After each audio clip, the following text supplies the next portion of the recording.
Bueno, pues vamos a dar comienzo a la sesión. Hoy tenemos la suerte de tener con nosotros a Joaquín Soler, que es psicólogo clínico del hospital de la unidad de trastornos trastorno límite de la personalidad del Hospital de San Pau y que tenemos la oportunidad, ¿no?, de escuchar hablar del trastorno límite de la personalidad a una persona o uno de los pocos profesionales especialistas que se ha formado en este país directamente con Linehan en Estados Unidos y que además ha intentado que todo ese conocimiento revertiera en su práctica clínica y además que la práctica clínica revertiera en investigación para que el conocimiento lo pudieran aprovechar también otras personas.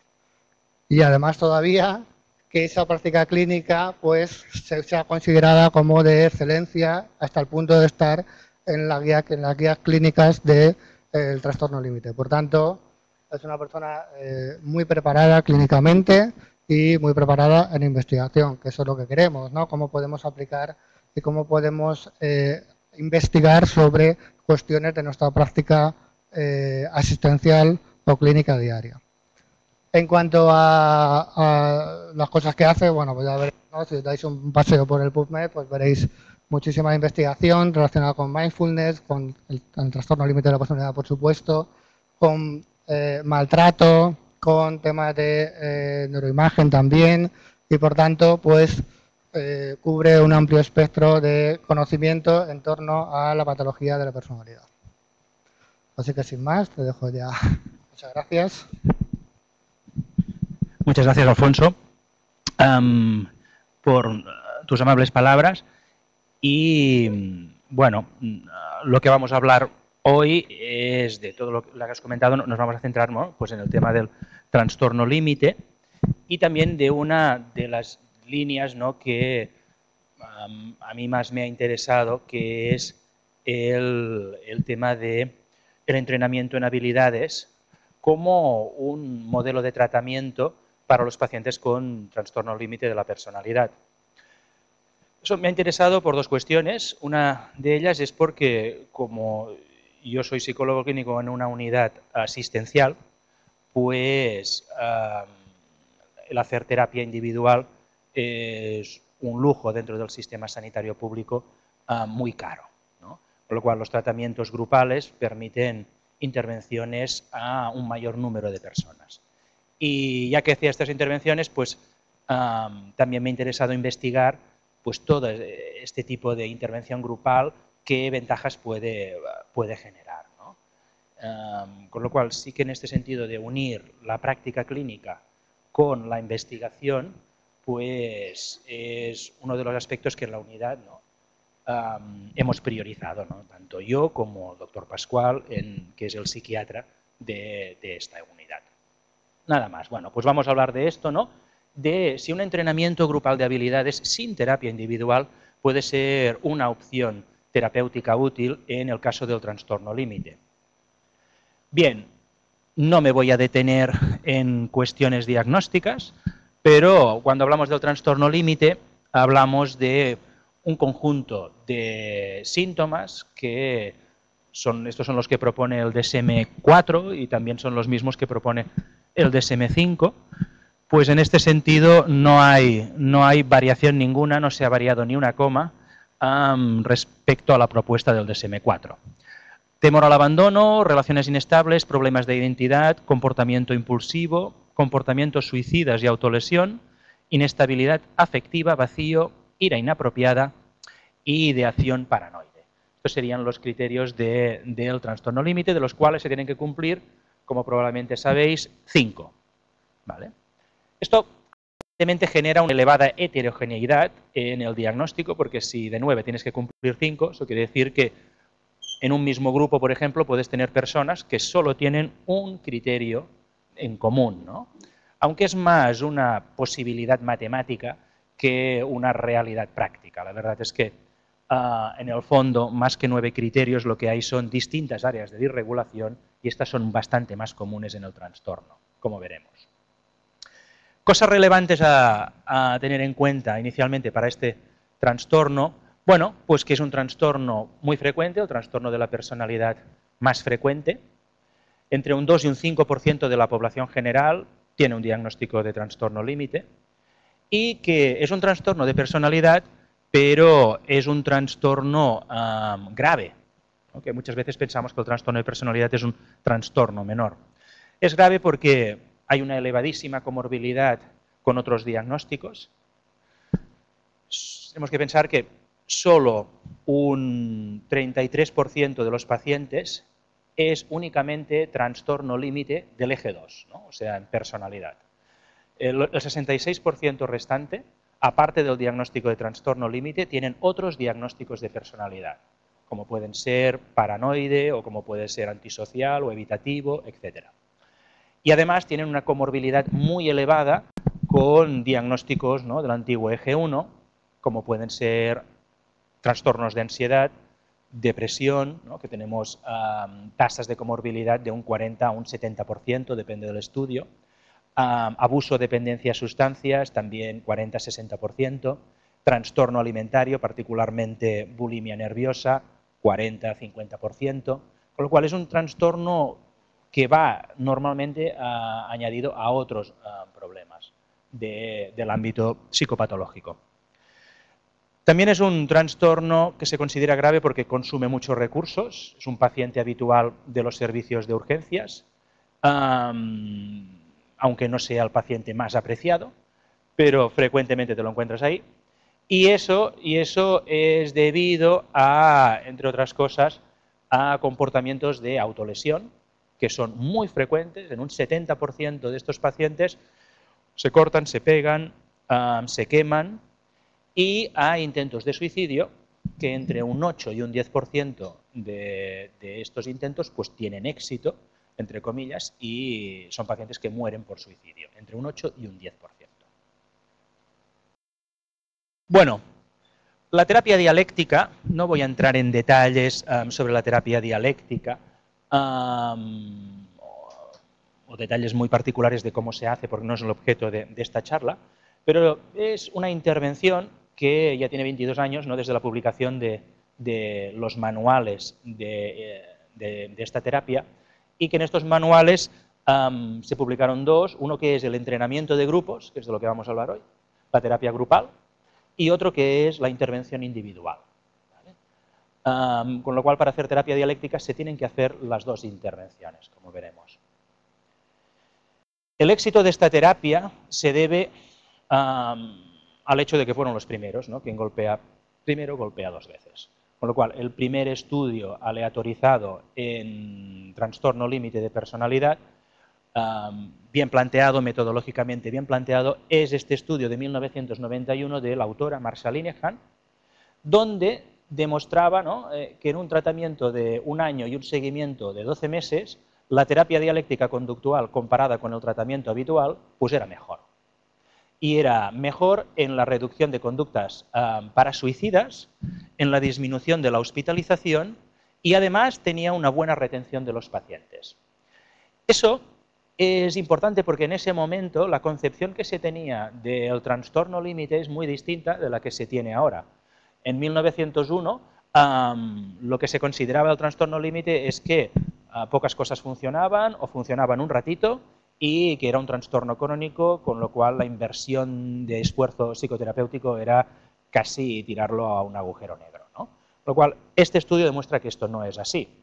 Y tras este estudio le siguieron unos cuantos más de estudios hasta recientemente, donde la terapia dialéctica ha ido señalando cosas parecidas, mejoras en autolesión, mejoras en conducta suicida, menor hospitalización, buenas retenciones, menor hospitalización, mayor calidad de vida, depende del estudio, ¿no? Pero hay una cierta recurrencia en el hecho de que parece ser una muy buena terapia para la disminución de las conductas problema en TLP.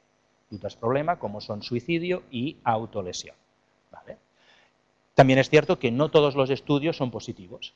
Hay un estudio, que es este de aquí, de McMain, de hecho, el más grande, el más importante, donde no obtienen resultados más favorables que hacer una intervención que es una intervención también estructurada, pero no es terapia dialéctica conductual.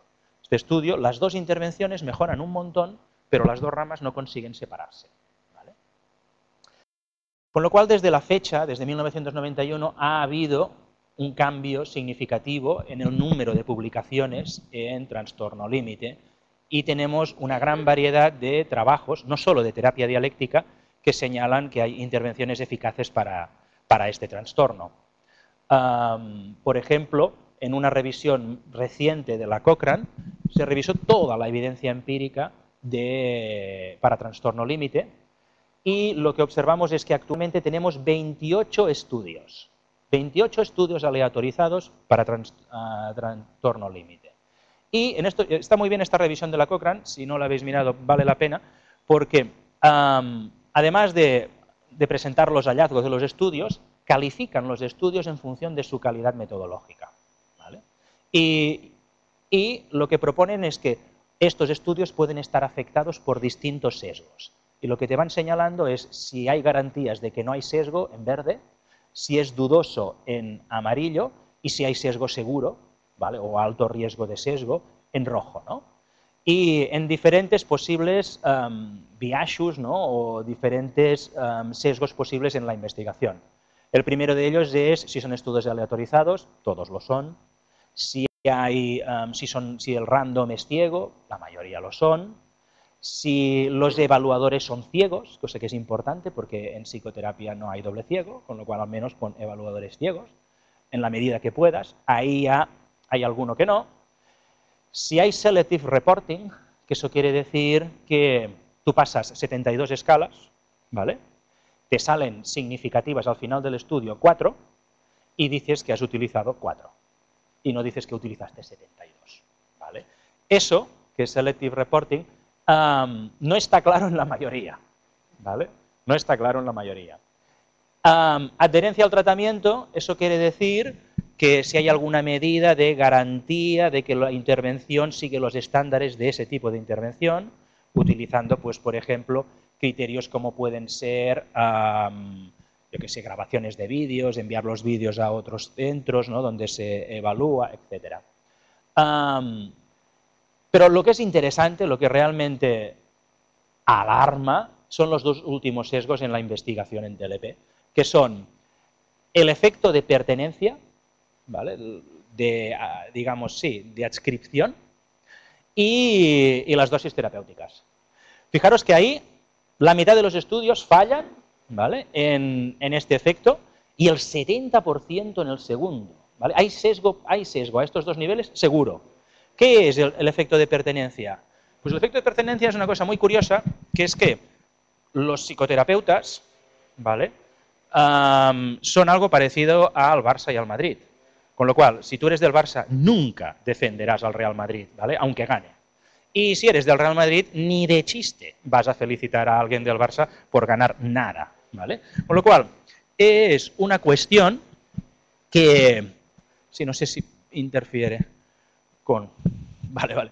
Pues eso es interesante tenerlo presente, porque muchas veces las psicoterapias son cosas que montan gente, individuos, que están muy apegados a su intervención, en el sentido de que pueden pasar media vida para publicar un libro.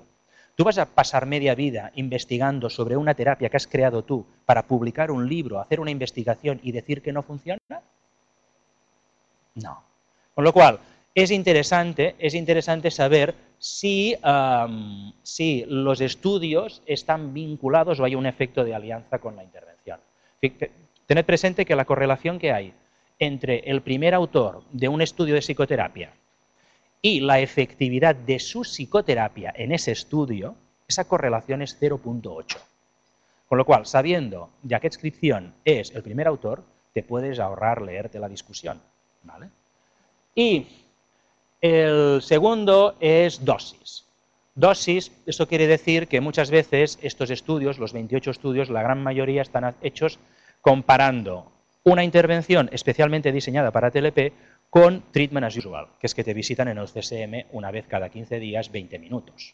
Claro, pensad que hay algunas de estas intervenciones, como es por ejemplo, la de Bittman y Fonagy, la primera, ¿no? La indicación de la terapia de mentalización, que si tú sumas las horas de intervención que hace un paciente en la condición de terapia de mentalización y las comparas con la condición de que te visite un psiquiatra en un CSM, estamos comparando una condición que es 30 minutos al mes versus 25 horas a la semana.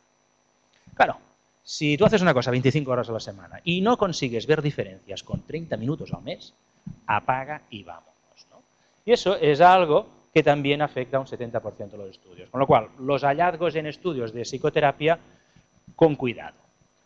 Lo que sí que está claro es que la terapia dialéctica conductual es la que más estudios tiene 11 estudios aleatorizados y además la Cochrane lo que dice es que sí que hay evidencia empírica suficiente, o sea, solo hay una cosa en la que hay evidencia empírica suficiente, que es para decir que la terapia dialéctica conductual es mejor que treatment as usual, ¿vale? Es lo único donde estos 28 estudios podemos afirmar algo. ¿Y por qué? Porque hay 5 estudios que son comparativos de esta condición.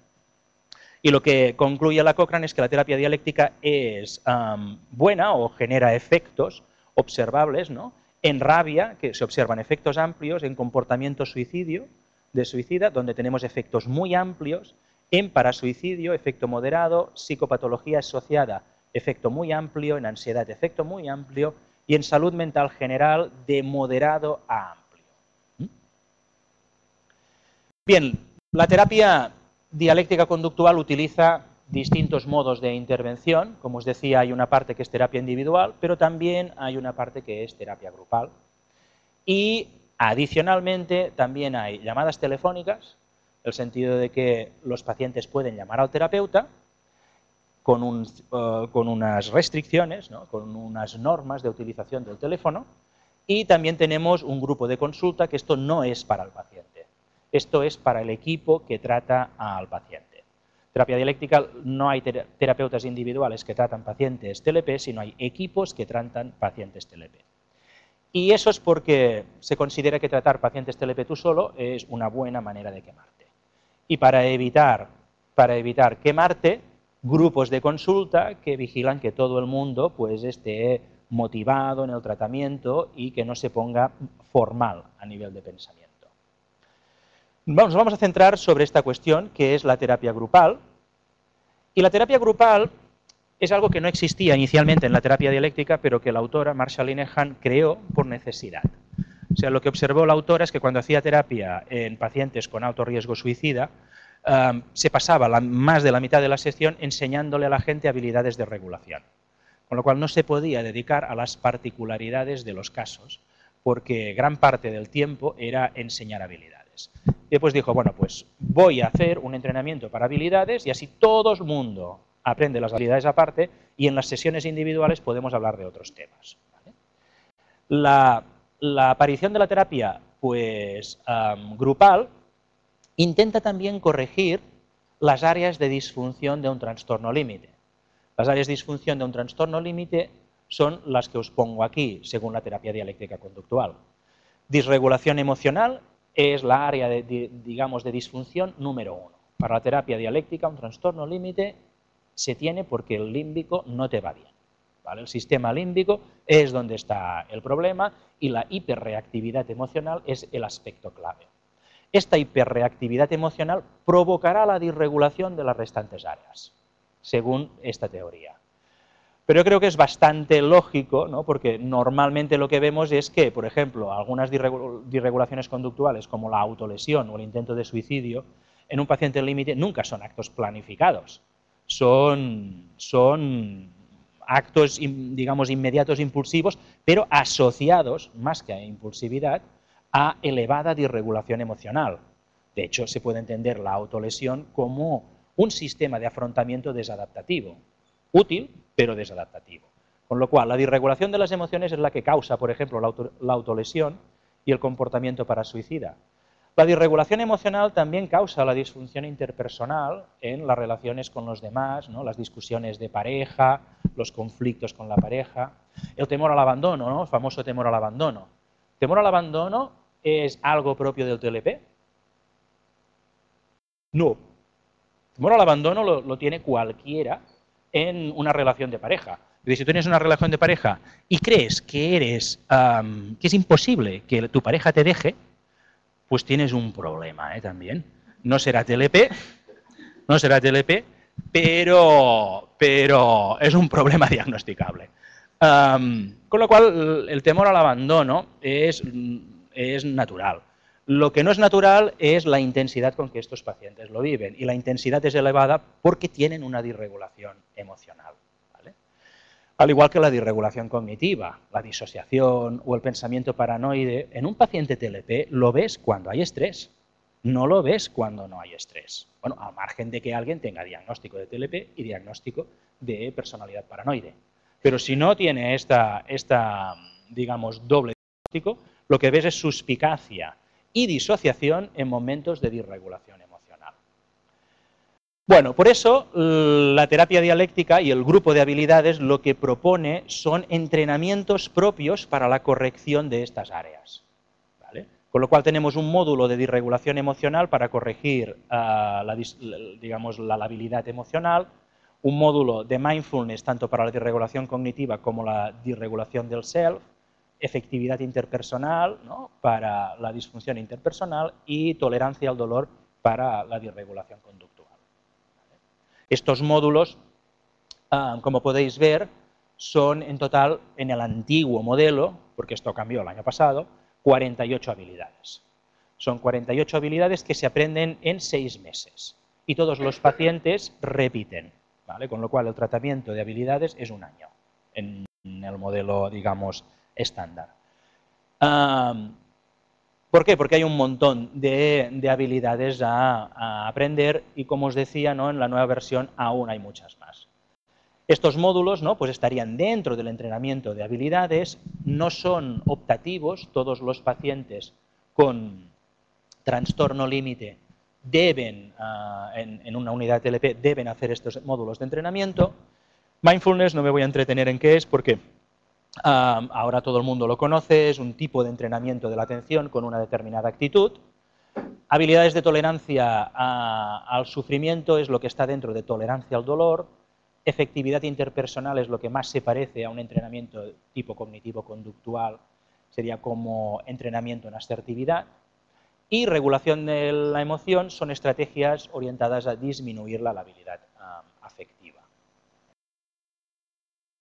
¿Puede esta intervención por sí sola ser un tratamiento sin necesidad de hacer terapia individual? Bueno, originalmente Marshall Linehan tenía la cosa muy clara y la cosa era que no. ¿Vale? Marshall Linehan lo que pone en su libro es que añadir al entrenamiento de habilidades a otra terapia no dialéctica no la hace más efectiva. ¿Vale? Y sí que resulta menos efectiva que hacer terapia dialéctica individual más entrenamiento en habilidades. Con lo cual, el papel del entrenamiento en habilidades por sí solo no tenía sentido en la propuesta de 1993. Pero a mí siempre me pareció que, en el fondo, si tú consideras los problemas de un trastorno límite como una secuencia de actos que van desde una situación disparadora hasta una conducta problema, ¿vale?, que aquí puede pasar 1 hora o 2 horas, ¿vale?, o 3 horas, depende, o 3 segundos, lo que hay entre una situación disparadora y una conducta problema es un progresivo incremento del sufrimiento emocional, ¿vale?, que llega a su cúspide con la realización de la conducta problema. ¿Vale? Tú ves que, por ejemplo, no sé, alguien hace un determinado comentario, el paciente está rumiando con ese comentario y cuando llega a casa, pues se toma 7 cervezas, ¿vale?, y un diazepam. Esta conducta problema es una forma de disminuir rápidamente el malestar emocional, con lo cual es un refuerzo negativo, ¿vale?, y por eso se mantiene. Entre la situación disparadora y la conducta problema, lo que hay entre medio son déficits de habilidades. El humano es el único animal que después de un problema puede empeorar las cosas. El resto de animales, si hay un problema, ese momento es donde la emoción es más intensa y a partir de ese momento la cosa va bajando, si no es que eres humano y tienes déficit de habilidades de regulación. Para algunos, pues la situación disparadora es un rechazo, para otros una frustración, para otros una crítica, y la conducta problema, autolesión, consumo de tóxicos o agresión. Serán diferentes, ¿no?, si ponemos, ¿no?, en rojo estos enlaces, ¿no?, secuenciales en el tiempo, Uno tendrá más un déficit de habilidades interpersonales, otro tendrá más un déficit de regulación emocional. Eso ya depende de cada individuo, pero son conjuntos de déficits, ¿vale? Si no puedes tratar los antecedentes de un problema, ¿no? O sea, ¿por qué esta persona, esta situación le ha generado esta reacción emocional? Eso necesitas terapia individual, ¿vale? Porque eso es condicionamiento clásico. ¿Y por qué esta conducta genera y se mantiene en el tiempo? Esto es también terapia individual, porque también esto es condicionamiento operante, ¿no? Pero si no puedes hacer esto y no puedes hacer esto porque estás en sanidad pública, ¿vale? Pues sí que puedes hacer algo aquí, ¿vale? Que es entrenamiento en habilidades. Y si corriges esto, mejoras una parte muy sustancial de los problemas de estos pacientes, o al menos es lo que a mí me parecía. De hecho, en el 2007 empezó a haber un mayor énfasis sobre el entrenamiento de habilidades, por ejemplo, con este trabajo, donde estudian el papel de las habilidades y la adquisición de las habilidades en terapia dialéctica, pero en terapia dialéctica estándar, con individual más habilidades. Y lo que vieron es que en el curso medio de una terapia, un paciente practica 5 de las habilidades del grupo por día. Esa es la media. 5 habilidades grupales al día. Otros trabajos han dado confirmación, como este, ¿no? De STEPS, donde lo que vemos es como el incremento, ¿no? Si estas son las semanas de tratamiento, esto es el uso de habilidades y esto es el PayBoard, que es un índice de puntuación borderline, lo que vemos es como el progresivo aumento del uso de habilidades va solapado a la progresiva disminución de la sintomatología borderline. ¿Vale? También hay algún trabajo de la propia Linehan más reciente, ¿no? del año 2010, donde estudian el efecto mediador de las habilidades, estadísticamente el efecto mediador en gente que hace terapia dialéctica individual. Y lo que observan es que si tú pasas un cuestionario de afrontamiento, de capacidades de afrontamiento de un individuo, antes, ¿no? y después de la terapia, la gente que hace entrenamiento en habilidades aumenta por 3 sus recursos de regulación emocional, sus capacidades y sus habilidades. Se multiplican por 3. Y este incremento es el que mediatiza completamente las mejorías en terapia dialécticas asociadas a la disminución del suicidio, la disminución de la depresión y el aumento en el control de la rabia. Y mediatizan parcialmente la disminución de la autolesión. Con lo cual, muchos de los targets número 1 en trastorno límite tienen que ver con el entrenamiento en habilidades. De hecho, en un estudio que ya hicimos hace 10 años, que es un estudio, digamos, que es el origen, ¿no? de nuestro interés en las habilidades y que publicamos en el American Journal en 2005, pues lo que observamos es que si era un estudio que combinaba tratamiento con olanzapina, ¿vale? más terapia dialéctica. Y lo que hacíamos era dar placebo más terapia dialéctica grupal o dar olanzapina más terapia dialéctica grupal. ¿Vale? Con lo cual la aleatorización solo era para el fármaco. Bueno, lo que vimos en este estudio es que bueno, las dos ramas se retienen de una forma parecida, un 30% de abandonos, ¿no? en este estudio, y que el tratamiento con olanzapina proporcionaba algunas mejoras adicionales en ansiedad, depresión y comportamiento agresivo e impulsividad. ¿Vale? Pero era también muy interesante observar que la rama de placebo más entrenamiento en habilidades ofrecía tantas o más ventajas en las escalas utilizadas. No hay una gran diferencia entre los cambios inducidos por la combinación de olanzapina y simplemente por hacer entrenamiento psicológico de habilidades, o sea, psicoterapia, se observan cambios muy, muy parejos, ¿no? Entre el grupo con olanzapina y el grupo placebo.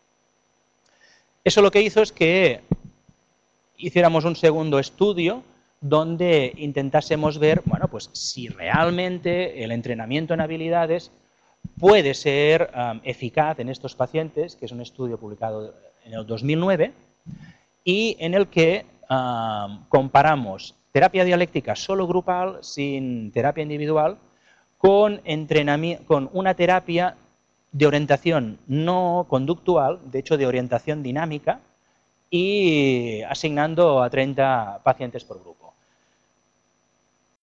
Lo que vimos es que la intervención de entrenamiento en habilidades tenía una mayor retención que una terapia de orientación dinámica en la fase de estudio, ¿vale? Esta sería, ¿no?, la curva de supervivencia, donde podemos ver cómo la terapia dialéctica retiene más que un entrenamiento de orientación dinámica. Bueno, entrenamiento no, una psicoterapia de orientación dinámica. Y si vemos las medidas, ¿no?, del entrenamiento y la Standard Group Therapy, pues lo que vemos es que hay bastantes más cambios en el post-treatment en la terapia de entrenamiento que en la de orientación dinámica, que parece un efecto muy escaso. Y estas diferencias en un análisis jerárquico lineal, lo que vemos es que son más favorables para depresión, ansiedad y BPRS, irritabilidad, psicoticismo, afectividad, digamos, inestabilidad afectiva, rabia y vacío. Estas variables se ven más beneficiadas de hacer un entrenamiento de habilidades que de un tratamiento de orientación dinámico. Bueno, la última cosa que podría decir que ha dado soporte a la utilización del entrenamiento de habilidades es el último estudio que ha publicado muy recientemente Marshall Linehan en Archives of General Psychiatry, que ahora se llama JAMA Psychiatry, y que es una revista muy significativa, ¿no?, en el ámbito de la psiquiatría, y es un estudio donde ella pretende demostrar, Marshall Linehan, que la terapia grupal es inferior que la terapia individual estándar, ¿no? Digamos, tiene tres condiciones. Terapia estándar, o sea, individual más grupal. El modelo de siempre. Terapia individual, o sea, individual sin grupo, ¿vale? Y terapia grupal sin individual. Es interesante, este tipo de estudios a mí me gustan porque creo que uno de los déficits que hay muchas veces en la psicoterapia es que se meten paquetes de miles de cosas y ves que miles de cosas pues parecen funcionar para algo, pero no tienes ni puñetera idea de qué ha sido realmente clave y qué ha sido simplemente paja. Por lo cual estos estudios, ¿no?, que intentan encontrar los aspectos claves de las intervenciones, creo que son muy necesarios en psicología.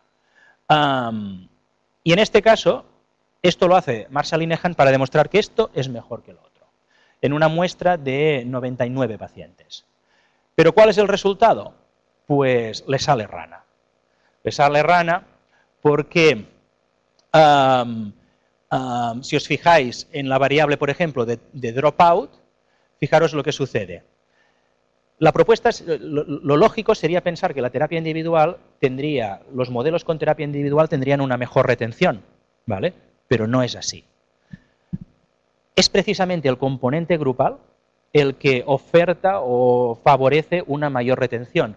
Pues tenemos que Standard Group Therapy es mejor que terapia individual a secas, y que la terapia también, digamos, de habilidades sin terapia individual es mejor que la terapia individual por sí solo, ¿vale? Y si miramos en los intentos de suicidio en estos pacientes a lo largo de un año, pues tampoco hay diferencias. En este sentido, da igual hacer terapia individual estándar, ¿no?, terapia, digamos, individual más grupal, o simplemente hacer terapia grupal.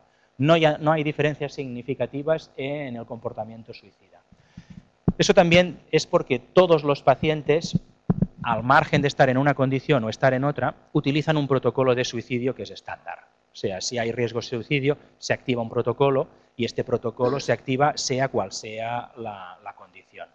Eso probablemente amortigua al ver los efectos, ¿no?, entre los distintos grupos porque comparten el mismo protocolo de suicidio si hay riesgo. ¿Vale?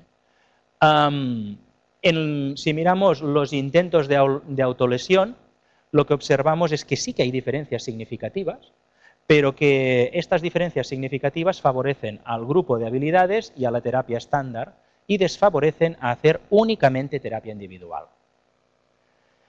Algo parecido sucede para la depresión, para la ansiedad, con lo cual lo que podemos concluir de este trabajo es que todas las condiciones mejoran el suicidio, que los formatos que incluyen habilidades, ¿vale?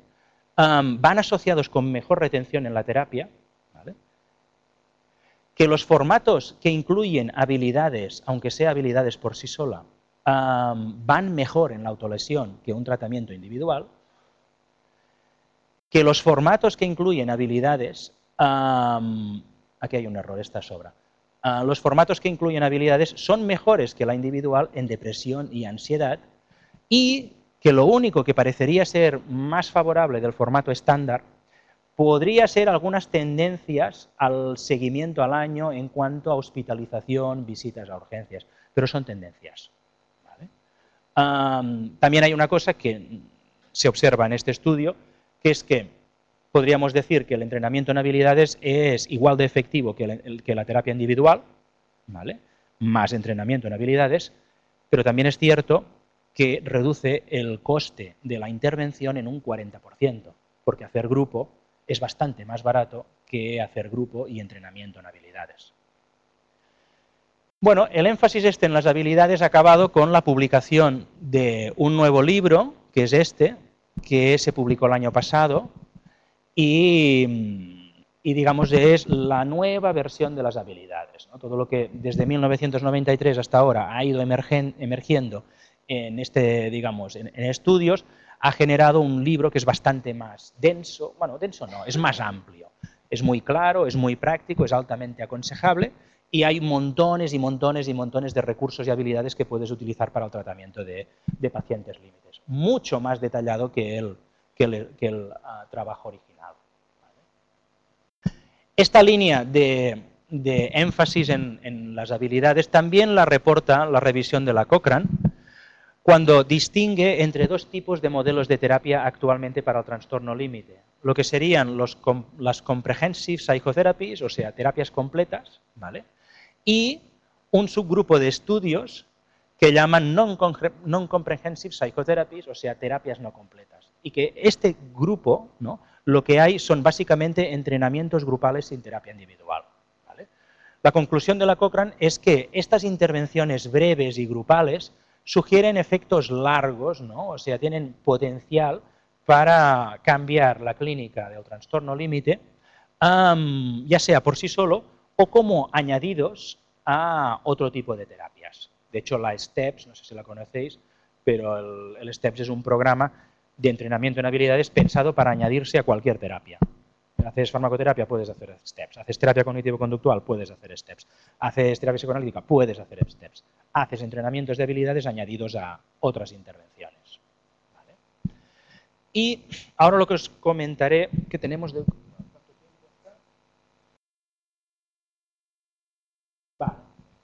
Vale. Bueno, pues os voy a comentar, tampoco os quiero abrumar más con datos, ¿no? Pero qué es lo que estamos haciendo, ¿no?, actualmente sobre esto del entrenamiento de habilidades. Porque, bueno, decíamos, el entrenamiento de habilidades tiene 4 paquetes, ¿no?, de intervención, 4 módulos, pero realmente dentro de estos propios entrenamientos de habilidades tampoco sabemos el efecto de cada uno de ellos, ¿no? Y es una cosa que a mí me ha interesado en los últimos años, decir, bueno, ¿qué parte de la mejoría, si el entrenamiento es tan importante, se debe a cada uno de estos módulos? Mindfulness, tolerancia al dolor, efectividad interpersonal o regulación de las emociones. Es interesante observar que en estos estudios donde ya se fijaban en el entrenamiento de habilidades, también señalaban otra cosa que es interesante, que es que cuando tú miras qué es lo que practica un paciente cuando está haciendo un entrenamiento de habilidades, no todas las habilidades las practican con la misma frecuencia. Decíamos, bueno, practican 5 al día, pero también te puedes preguntar, bueno, ¿pero qué 5? ¿Vale? Y si te preguntas qué 5, lo que observas es que hay una marcada, digamos, preferencia por 2 módulos, mindfulness y tolerancia al dolor. En la zona intermedia estarían habilidades de regulación emocional y lo que menos practican, ¿no?, o sea, perdiendo y por goleada, son habilidades asertivas, que no las practican casi en absoluto, ¿no?, o con muy baja frecuencia. En el otro estudio que también os hablaba, ¿no?, del uso de habilidades, observan algo muy parecido, porque también miran con qué frecuencia practican las habilidades y lo que observan es que en un 44% de los casos, cuando tienen que utilizar una habilidad, esta es mindfulness, ¿vale? Y otro porcentaje muy significativo del quesito, ¿no? Casi un 25% del quesito, es lo mismo que veíamos antes, tolerancia al dolor. Después, regulación de las emociones y otra vez, ¿no? La menos practicada es efectividad interpersonal.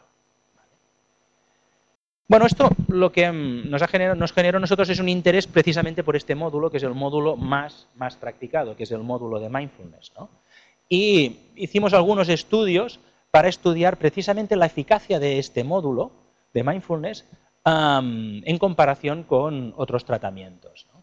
Por ejemplo, en este estudio lo que evaluábamos era utilizando un test de atención sostenida y no sé si lo conocéis, el Continuous Performance Test. Pues utilizábamos el Continuous Performance Test, lo pasábamos antes y después de 10 sesiones de mindfulness, ¿vale? Y las comparábamos entre 40 pacientes que hacían mindfulness y 20 pacientes, 19 pacientes que hacían simplemente tratamiento psiquiátrico habitual. Y lo que observamos, ¿no? Bueno, el test es este, ¿no? Van apareciendo, es tan simple como que aparecen letras en la pantalla y tú tienes que pulsar todo lo rápido que puedas, pero si la letra que aparece es una X, tienes que inhibirte y tienes que frenar. Con lo cual te da una información interesante sobre impulsividad, porque la gente que es más impulsiva no se frena, o sea, sale la X y le da, ¿no? Es en este sentido un test de atención sostenida, pero también un test de impulsividad del tipo go, no go, ¿vale? Bueno, ¿puede el mindfulness modificar esto? Pues la verdad es que lo que observamos en nuestro estudio, en este primer estudio, es que sí. O sea que la gente que hacía entrenamiento solo del módulo de mindfulness en comparación con gente que seguía tratamiento habitual psiquiátrico, disminuía el número de errores al pulsar la X, ¿vale? Se hacía más lento, que también es un índice de disminución de la impulsividad, y cambiaban los índices de impulsividad. Este sería el índice de impulsividad, ¿no? Que vemos que la gente que hace mindfulness disminuye su impulsividad entre pre y post pasación, y la gente que no hace mindfulness parece que lo aumenta. Bueno, no es que lo parezca, lo aumenta. Y dices, bueno, ¿y cómo puede ser que aumente la impulsividad? Bueno, porque es un test de atención sostenida. Los test de atención sostenida, cuanto más los haces, peor te salen. Los de coeficiente intelectual no. Cuando más veces lo haces, más listo eres. Pero en el de, aparentemente, en el de atención sostenida no, porque es precisamente eso, es más forzoso, cuesta más mantener la atención. También habían algunos cambios en atención y también había unos cambios interesantes sobre la práctica, ¿no? O sea, también medimos en estos pacientes cuántos minutos practicaban al día, ¿vale? Y utilizamos esta variable de minutos de práctica diaria, que se situaba sobre unos 12 minutos de prácticas meditativas, y lo correlacionamos con diferentes índices. Lo que veíamos es que habían claras relaciones entre los minutos de práctica y correlaciones entre los minutos de práctica y la disminución de síntomas depresivos, BPRS, y distintas emociones del POMS, ¿vale? Y de hecho, si hacías un modelo de regresión en la predicción de estos minutos, veías que tenías una R cuadrado de casi un 70%, que incluía variables de ansiedad y variables de depresión, confusión del POMS y no reactividad a la experiencia. Con lo cual, más minutos de práctica, más beneficios clínicos. En otro que voy a comentar muy brevemente, también estudiábamos este mismo módulo, ¿vale? Pero en el sentido de si el entrenamiento de mindfulness te puede hacer menos reactivo emocionalmente, ¿vale? O sea, que disminuya la reactividad emocional. Es un estudio muy pequeñito, con lo cual es un estudio piloto, donde tenemos solo a 18 y 17 pacientes, ¿no? Esto es una de las mayores limitaciones. Y hacíamos una inducción emocional, mindfulness 10 sesiones y otra nueva inducción emocional, en comparación con gente que hacían las dos inducciones y 10 semanas de tratamiento habitual. Y lo que vemos, ¿no?, en estos grupos, que son comparables, es que, bueno, la inducción emocional se hacía con el IAPS, que no sé si la conocéis, pues son imágenes de alto impacto, ¿no? Son imágenes de este tipo, tienen valencia emotiva negativa, ¿no? Son imágenes de alta activación y de baja dominancia. Y intentamos, ¿no?, medir la valencia emocional, la activación y la dominancia con el Self-Assessment Mannequin, que es una escala donde tú tienes que puntuar cómo te ha impactado ¿no?, esa imagen, pues veis que aquí hay un muñequito con una sonrisa, pues esto es valencia emocional, ¿no? O sea, va de una sonrisa hasta triste, ¿no? Esto quiere decir mucha activación, o sea, fisiológicamente muy activado y esto para nada. Y dominancia es sensación de control sobre la emoción. ¿Vale? Bueno, los resultados son, aparte mirábamos variables biológicas como cortisol, alfa-amilasa, y lo que observamos es que, bueno, no me voy a entretener con esto porque no sale nada, o sea, las variables biológicas no se ven afectadas por la intervención, y tampoco observamos que haya ninguna diferencia en las valencias emocionales pre- y post-inducción. ¿Vale? Lo único que sí que observamos es que la gente que hace mindfulness mejora más en depresión y disminuye más en el BPRS, y que otra vez los minutos en que practicas sí que tienen un efecto, en el sentido de que la gente, ¿no?, hay una correlación, bueno, estos son regresiones, donde miramos los minutos de práctica de la gente, que en este estudio se sitúa sobre unos 19 minutos, y las mejorías en activación, en el sentido de que la gente, hay una relación entre más practicar y menos activación, y una relación en dominancia, o sea, sensación de control sobre la emoción, en el sentido de que más práctica, más sensación de control. ¿Vale?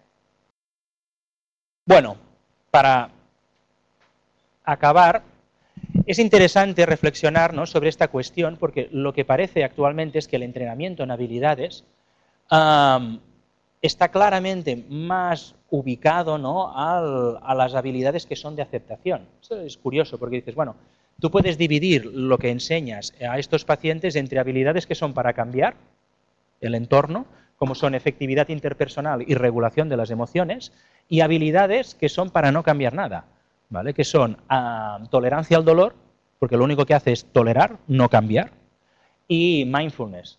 Y lo curioso es que, por un lado, parece que hay una clara tendencia por las variables de aceptación y mucho menos por las variables de cambio, y que además estas variables ¿no?, como podemos ver aquí, ¿no?, hay un 73% de preferencia para la aceptación y no para el cambio, y que además esta aceptación no es simplemente aceptación, sino que cuando practicas aceptación consigues regulación emocional. O sea, disminuyes variables que son clínicas. No es la idea de resignación, es una aceptación que es como un promotor de cambios en esta patología. ¿Vale? Bueno, no quiero extenderme más, ¿no?, porque os podría meter más rollo con otros estudios, pero prefiero dejar un espacio y no saturar a vuestra mente con demasiados datos, ¿no?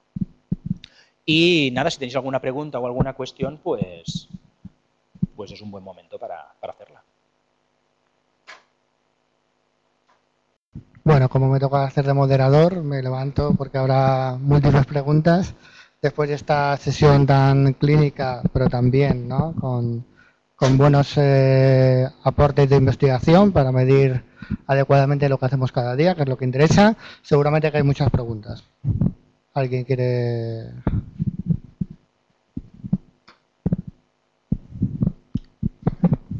¿Tienes alguna reflexión, alguna aportación?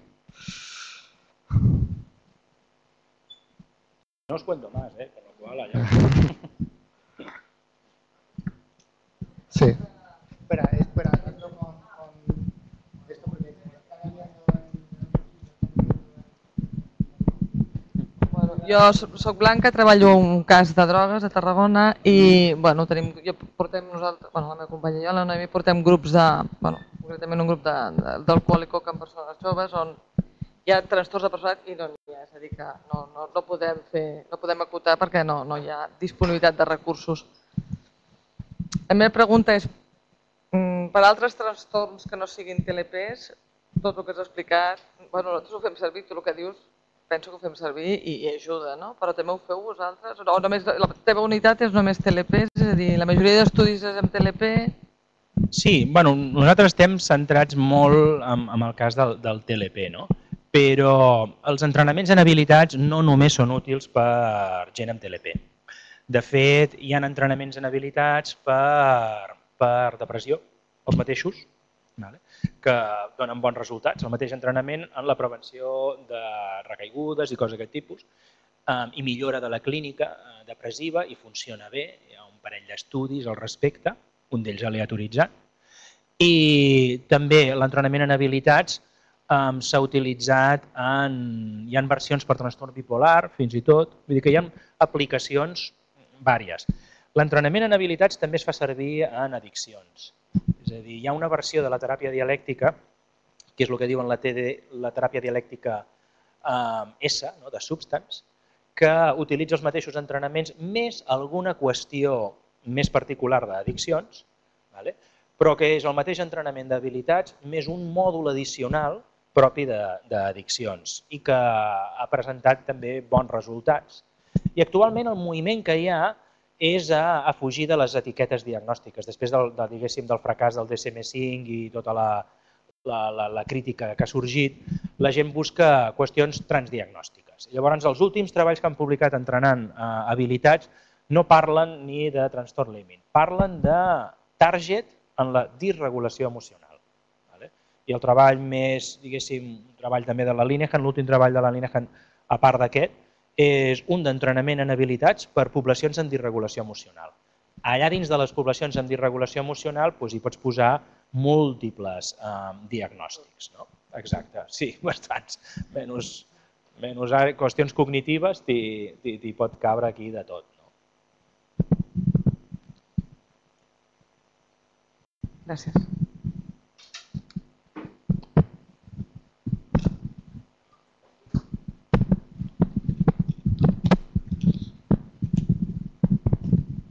Té algun efecte en la flexibilitat cognitiva i en la presa de decisions? El què? L'entrenament, el mindfulness?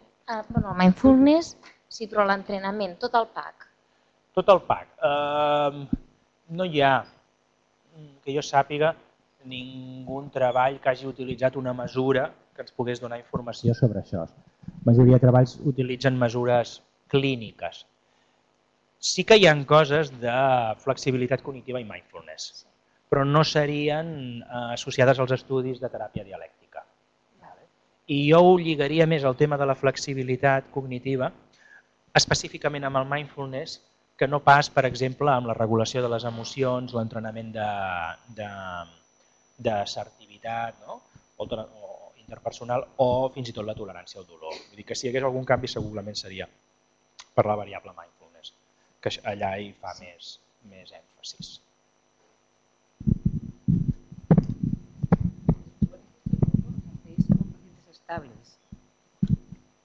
Bueno, estable y TLP no parece un buen sinónimo, pero sí, hay digamos, si un paciente está muy, digamos, no están en urgencias, ¿vale? No están en un contexto de máxima inestabilidad. Por ejemplo, si un paciente tiene un consumo activo, ¿vale? Una depresión controlada, no entra en grupo. Esto duraba 12 meses, se supone, sí. ¿no? Estos 12 meses, si el paciente hace conductas autolesivas, sí. ¿Qué hacéis? Bueno, lo manejamos desde individual. Digamos, lo que nosotros hacemos... O sea, ¿no pedís ningún tipo de requisito a la hora de entrar en el grupo a los pacientes? Sí que les pedimos algunos requisitos. Bueno, un contrato, ¿no? Un contrato así. Pero, ¿qué es lo que pedís? Bueno, pues una de las cosas es que no pueden pegar a los terapeutas, esto es importante. Tampoco pueden pegar a los compañeros. Un compromiso en la realización de un 80% de las prácticas, un compromiso en la asistencia a los saltar más de 4 grupos consecutivos, si son grupos consecutivos están fuera. Y otro de los compromisos que les pedimos es que no se admite el locus de control externo. O sea, si estás en el grupo, nunca puedes decir que la culpa no es tuya. ¿Vale? Y nos importa un pimiento si la culpa es tuya o es de otro. El trabajo para solucionar el problema a independencia del culpable es tuyo. ¿No? Lo cual esto son cuestiones que se hablan en el grupo, se hablan con el tiempo y la dedicación necesaria, se hace mucho énfasis en lo que es un entrenamiento de habilidades, distinguimos mucho digamos, el aspecto de gente que viene a calentar sillas, de gente que hace psicoterapia, ¿vale? ¿Cuál es el aspecto fundamental del entrenamiento de habilidades, que es la práctica y no la asistencia? A estas cuestiones dedicamos como 3 días. ¿Vale? Es que si, por ejemplo, uno de los requisitos es lo de locus de control externo, supongo que la paciente límite se queda sin discurso. Bueno, digamos, no entramos en eso, ¿no? Siempre les digo, los pacientes, hay un ejemplo, ¿no?, que está en el libro de adolescentes, que está muy bien, que siempre lo comentamos en el grupo, y es que, y este ejemplo lo que dice es, imagínate que estás paseando al lado de un río, ¿vale? Y que mientras estás paseando al lado de un río, da un empujón y te caes en el agua. Y el agua baja fuerte, intensa, y es una situación peligrosa. Cuando estás dentro del agua, a independencia de que alguien te haya dado el empujón para reírse de ti, o a independencia de que haya sido una pobre abuelita que en un intento de no caerse, que iba con el bastón, pues al intentar no caerse te da el empujón y te caes al agua, a independencia de que sean alguien que quiere reírse o la abuelita, cuando estás en el agua el trabajo es el mismo, ¿vale? Salir nadando. Y lo que ha causado eso nos importa un pimiento, ¿vale? Eso es fundamental en estos pacientes, en muchos de estos pacientes, porque si no, mucha gente decide no nadar porque no se tiró él, ¿vale? La terapia. Con lo cual esto se debate y le pedimos a todo el mundo que acepta el compromiso de que esta terapia se basa en que tú nadas a independencia de quién te lo generó. Y en algunos pacientes eso lo tienes que recordar más de una vez. Pero si has adquirido el compromiso inicial, se lo puedes recordar y funciona. ¿Vale? Otra cosa es adquirir el compromiso cuando hay el problema, que eso ya no funciona tanto. Y en cuanto a la utilización que hacen de las conductas autolesivas a la hora de manejar el entorno, ¿esto cómo lo abordáis? Bueno, las conductas autolesivas no se pueden comentar en grupo, ni los intentos de suicidio. Eso es una condición que yo diría que es aplicable a cualquier terapia, porque si no hay mimetización, y si empiezas a permitir que alguien hable de sus cortes, pues alguien que se quema va a pasar a cortarse. Y el que se cortaba se quemará. O sea, se van adquiriendo conductas que son problemáticas. Con lo cual, esa también es una condición que se habla el primer día. No se tratan temas individuales, para eso ya hay digamos, pues las visitas psiquiátricas y de case management, y no se habla de suicidio y autolesión en el grupo, ¿vale? Aunque haya sucedido. Se coge aparte al terapeuta y se habla, evidentemente, pero en individual, ¿vale? No en grupo.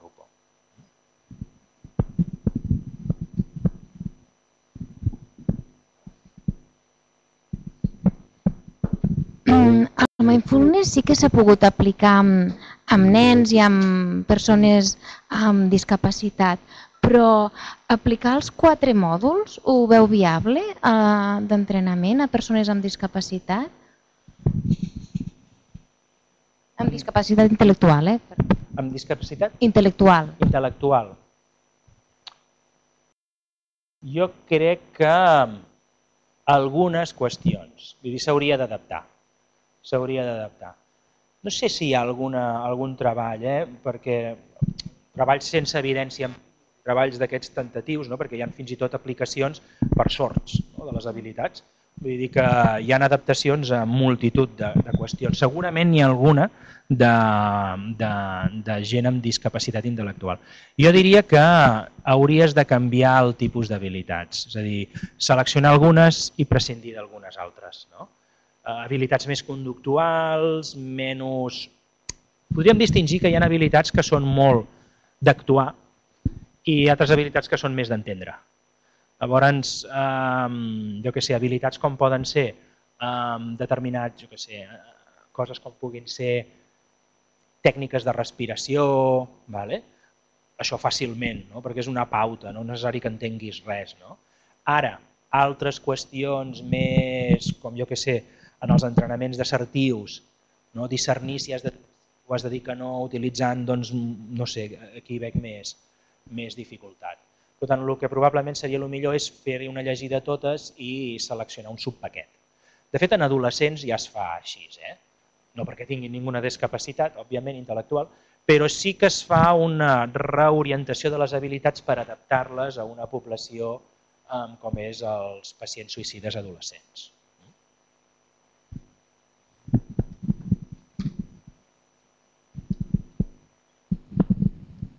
¿Nos da tiempo a hacer alguna pregunta más? Bueno, yo tengo también una pregunta sobre la perspectiva de género en estos estudios, ¿no? La mayoría reflejan lo que es la prevalencia del trastorno límite, obviamente, pero que luego al final las conclusiones y sobre todo las conclusiones acerca del material que se utiliza o la dosis terapéutica, ¿no?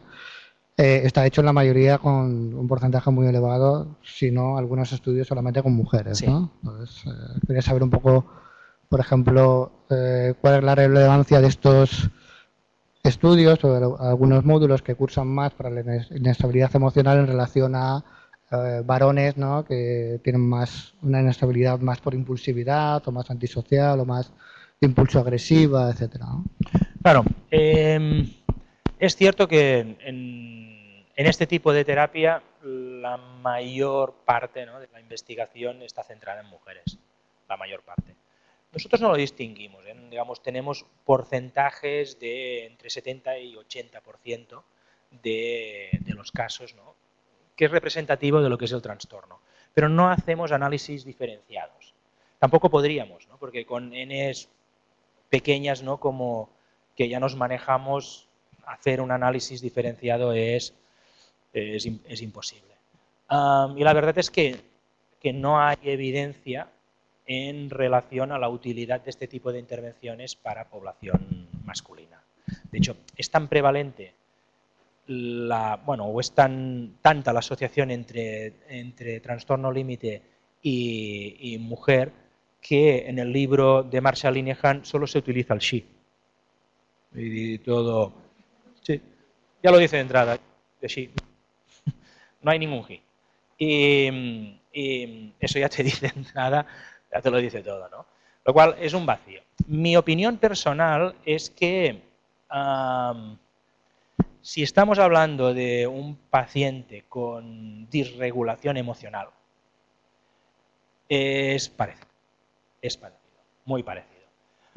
Es que ¿no? En eso lo hice de 10, ¿no? Lo hacía mejor, ¿no? Discriminaba entre el pues borderline emocional, ¿no?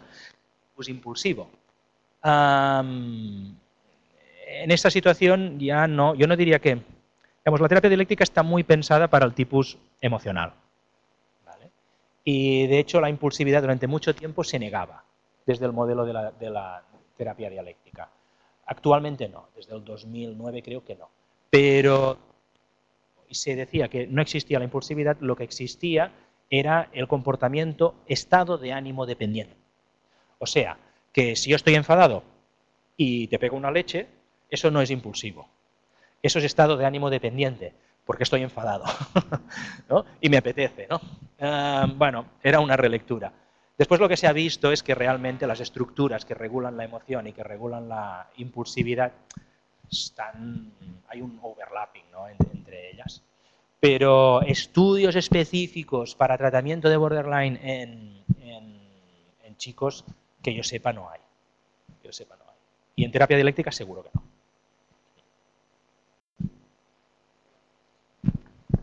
Espera.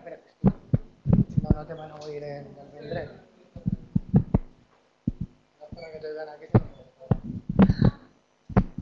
A mí me gustaría saber las consultas telefónicas Sí. para este tipo de pacientes, Sí. ¿dónde se pone el límite? Porque me imagino que son pacientes que tienden un poco, ¿no?, a veces, pues, a acaparar tu espacio, quizás. Sí, un poco. ¿Cuáles son los criterios? ¿Cómo funciona Sí. esto de las consultas? Bueno, es fácil. En principio, la primera ley, ¿no?, que uno tiene que tener presente para utilizar el teléfono con estos pacientes, la primera es, y fundamental, es nunca aceptes una llamada después de un problema. ¿Vale? Siempre acepta llamadas antes de los problemas. ¿Vale? Porque si no, la llamada no sirve de nada, nada positivo, y encima gratifica el problema. Con lo cual, esa es la primera ley. ¿Te has autolesionado? Ya nos veremos en sesión. Me llamas porque no es adecuada esta llamada. Lo hablamos en sesión. Ahora, muy distinto que si te llama y dice, ¿Me quiero autolesionar? Después sí. Las llamadas son para eso, para resolver problemas antes de que los problemas aparezcan y no para reforzar problemas. Y la otra cuestión no es terapia telefónica, con lo cual las llamadas son breves, 15 minutos, pueden haber varias, ¿no? Pues hacemos un plan, 15 minutos, y yo te llamo en 1 hora, o te llamo en media hora. Puede ser esto, pero no va a ser, bueno, y tal, y cual, no. Las llamadas también son para afrontar conductas problema, no para, oye, pues fui a ver la última de Star Wars y al final sí que estaba bien, no. Dejas muy claro cuál es motivo de llamada y qué no es motivo de llamada, y en ese sentido, cuando eso lo tienes muy claro, y eso se lo dices, esta también es una cuestión clave, decirle eso al paciente, esto que te estoy diciendo, antes de las llamadas, no cuando aparece el problema, ¿vale? Lo cual tú antes le dices, mira, yo te voy a llamar el móvil, pero te lo voy a dar para que me llames de esta hora a esta hora. Si es fuera de esta hora, yo te llamaré al día siguiente en el momento en que pueda, ¿vale? Y es para esto y esto y esto. Si me llamas en cualquier otro motivo que no sea este y este y este, ¿vale? Te colgaré y ya lo hablaremos en sesión, ¿vale? Y además lo colgarás seco, extinguiendo, ¿vale? Si hablas de esas condiciones previas con el paciente, bien. Después el teléfono va muy bien porque el teléfono te puede... Tú fíjate que hay muchas de estas conductas problema que si hubieras podido hablar con el paciente 10 minutos, media hora antes, te las ahorras. Te las ahorras. Te ahorras visitas a urgencias, te ahorras autolesiones, te ahorras intentos con intervenciones breves y además son intervenciones muy útiles porque lo que haces es entrenar las habilidades en vivo. O sea, tú las soluciones que les propones son soluciones basadas en las habilidades, ¿vale? Con lo cual, la generalización de las habilidades del grupo en la vida cotidiana es muy elevada con la utilización del teléfono. Con lo cual, una buena utilización del teléfono es fantástica para trastorno límite. Una mala utilización del teléfono es motivo de abandonar la psicología por parte del terapeuta, ¿eh? Eso seguro. Y una última pregunta, si en concreto la llamada es por una ideación suicida, sí. ¿El terapeuta qué tiene que hacer? Normalmente no se aceptan llamadas por ideación suicida porque todos tienen ideación suicida. Te estarían llamando todo el día. Tiene que ser por, más que una ideación, es que tenemos un plan o hay, me explico, una urgencia, ¿no?, para un acto suicida. Pues sí, ¿qué se haría? ¿Qué se hace? Bueno, lo mejor, o lo que yo siempre hago inicialmente es primero validar al paciente, genial que me has llamado, tal y cual, ¿vale?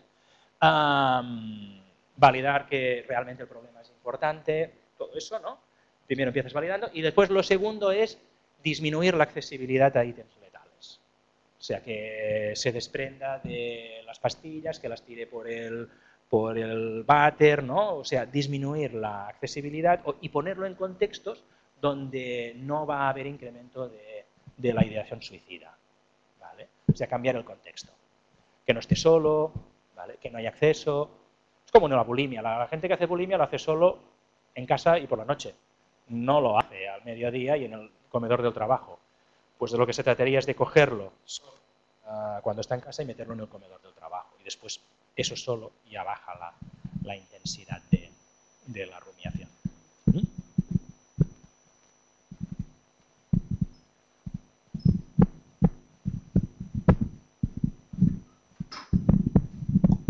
Bueno, no nos va a dar... Yo te voy a hacer una última pregunta que nunca te hubieras imaginado que te iban a hacer, pero bueno, como hay algunos gente que se dedica a la genética en la sala, pues y a mí también me interesa el tema de y tienes algo publicado, el tema de la psicoterapia genética, sí, ¿no? ¿Qué genes predisponen a una buena adherencia terapéutica, ¿no? Sí. Y, bueno, si nos puedes dar una pincelada de esto para terminar. Eso fue hace años. Yo era joven. No, eso fue un interés sobre todo de Víctor Pérez, ¿no? Yo nunca he creído mucho en el hecho de si hay genes que predisponen a las intervenciones que vayan más allá de la personalidad. Hay genes que predisponen a determinados rasgos de personalidad y hay determinados rasgos de personalidad que va bien para hacer terapia y otros que van mal, ¿no? Pero directamente un gen, ¿no?, que determine la adherencia, a pesar de que ciertamente hay una publicación que costó lo suyo que entrase en alguna revista, pues no ha habido más. Yo, digamos, este puente, ¿no? O sea, es que, por ejemplo, tenemos un estudio que no hemos publicado, ¿no? Pero cuando, por ejemplo,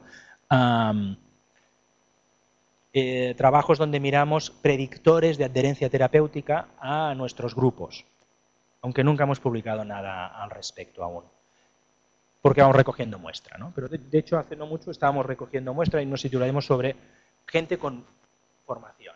Hemos tratado centenares de personas, pero que tengamos información habría como unos 150 así, ¿no? Y lo que vemos es que sí que hay algunas variables que van asociadas a adherencia a los grupos o no, o a discontinuación pronta. Una de ellas es todo lo que sería el tema de la ansiedad. La ansiedad es buena, ¿vale? O sea, tener ansiedad va asociado a venir a los grupos. Bueno, es un buen reforzador negativo. La ansiedad es buena, la depresión no. ¿Vale? La depresión va más asociada a la discontinuidad de los grupos. Todo lo que es hostilidad, suspicacia, no va bien, ¿vale? Nos salía hace tiempo la edad. Los pacientes más jóvenes discontinúan más los grupos que los pacientes de mayor edad. O sea, parecería que un paciente con 30 años está más madurito para hacer un grupo y permanecer que uno de 18. Pero eso puede ser una relación relacionada también con la impulsividad, que no es la misma la de uno de 30 que la de uno de 18. Y también veíamos relación con la motivación, en el sentido de que, de hecho publicamos un artículo en era los estadios de cambio en el tratamiento del trastorno límite. Los estadios de cambio, si los conocéis, son lo de modelo de Prochaska y Clemente, ¿no? De precontemplación, contemplación, acción y mantenimiento. Pues eso no solo es válido para los adictivos, sino para cualquier intervención psicológica en la reducción de una conducta problema. Y lo que veíamos es que efectivamente podríamos ver pacientes que son precontempladores a la intervención y pacientes que están en fase de acción. Pues los pacientes que están en fase de acción se retienen más y los precontempladores abandonan más, ¿no? Por lo cual, estas serían las variables más asociadas. Muy bien, Joaquín, pues muchas gracias por tu estancia aquí, por habernos enseñado tanto y lo dejamos aquí por hoy. Muchas gracias.